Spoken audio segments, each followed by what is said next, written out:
Once, an engine attached to a train was afraid of a few drops of rain. It went into a tunnel and squeaked through it.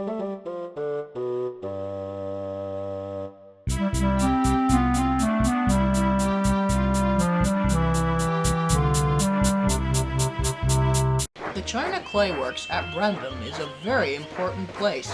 It doesn't just supply Sodor's clay, but also supplies it to the mainland and other places far away. After the clay is collected, Bill and Ben take it in trucks to the docks, where it is either placed on ships or taken by other engines elsewhere on the island. The quarry is always busy, and sometimes Trevor and Terence are brought to lend a hand. One day, it was scorching hot, but there was still a ton of work to do. Get out of my way, Bill! Screeched Ben. All right! Sheesh! Snapped Bill. Don't be such a nag. Trevor enjoyed listening to Bill and Ben's quarrels. He liked Bill and Ben, but sometimes he found them to be very silly. Come on! Growled Bill. Hurry up! I'm coming! Gosh, now you're being a nag. Retorted Ben. Chuckled Trevor. Never failed to amuse me, do those two. Slow and not. R2! Hey! Shouted the quarrymaster. Stop bickering, you two, and get working. We're on a tight schedule. Bill snorted and huffed off, but he didn't see Boko ahead. Look out! Yelled his driver. An accident was barely prevented. Get out of my way, Boko! Excuse me, grunted Boko. I have the right of way. Be more careful next time. Good morning, Boko, whistled Trevor. How are you today? Boko chuckled. I was doing quite well until I was rudely interrupted by Bill and Ben's antics. Pah! Snorted Bill. Listen, you two, said Boko. Brendam Docks is extremely busy and chaotic. The ships are already delayed, so you need to get the clay delivered as soon as it's finished. The ships need to leave quickly. Now, I better get back to pulling freight. He's right, you know, said Trevor. Oh, what do you know about hard work? Grumbled Ben. You work in an apple orchard. You little rascal! Grunted Jim Cole. I'll tell you that! But Trevor interrupted him. It's fine, Jim. Don't listen to them. Just they wait. I'll show them what hard work means. He chuckled, but he didn't really know how. What use is he? Whispered Ben to Bill. Giving rides to children at the fun fair? He knows nothing about hard work. I assure you he'll break down soon, sneered Bill. He can't go more than 10 miles per hour. The twins snickered. Later that afternoon, Bill and Ben were getting water. Trevor was getting ready to go home. Just then, the foreman shouted, Bill and Ben, we need you to take this last load in quickly. The ship is already delayed, and it absolutely cannot miss the tides. Come on, Bill and Ben, said their drivers. But there was trouble. The driver couldn't switch the points. It's jammed, he said. Must have been damaged when the engines went over it too hard. It'll need new rails. The foreman was mortified. Oh, no, he said nervously. The ship leaves in less than half an hour. We have no time for that.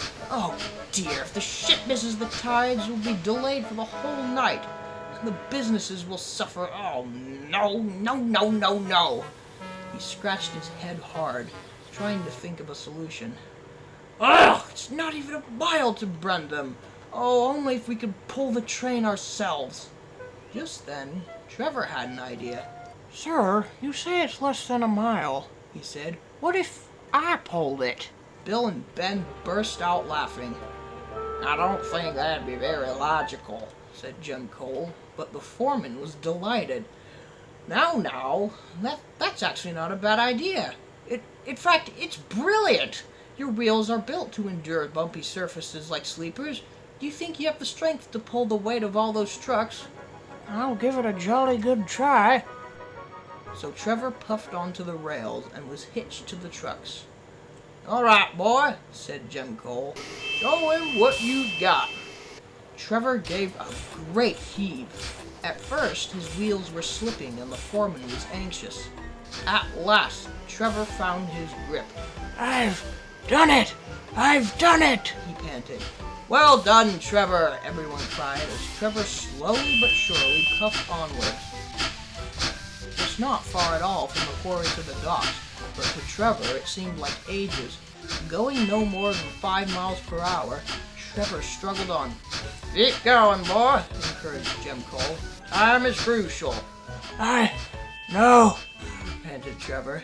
He was beginning to wonder whether he could do it, but just gave a wheel turn after wheel turn. Soon he reached the docks, but had to go all the way to the end, where the boat was moored. Edward was astounded to see Trevor pulling a train. My goodness, what a strong lad you are. 1, 2, 3. 1, 2, 3. Counted Trevor as he slowly neared the loading point. All the other engines cheered him on. And at last, tired but triumphant, Trevor reached the loading platform just in time. He was absolutely pooped. Well done, boy, cheered Jem Cole. You did it! You did it! The Fat Controller happened to be at the docks, and he saw everything. He spoke to Trevor. I am beyond impressed with your extreme dedication, Trevor. I shall look forward to having you working even more with my engines. Trevor was absolutely thrilled. Why, thank you so much, sir. But I still have to return the trucks. Fortunately, that wasn't necessary, as Boko just then arrived after pulling a train and was glad to help. Trevor now has high respect on the branch line. Even Bill and Ben have to admit that Trevor, though it may not seem like it, is a very useful traction engine. Meanwhile, the Fat Controller was reflecting on the day's events. It's clear to me, he said, that we need another diesel to help Bill and Ben. But that's another story.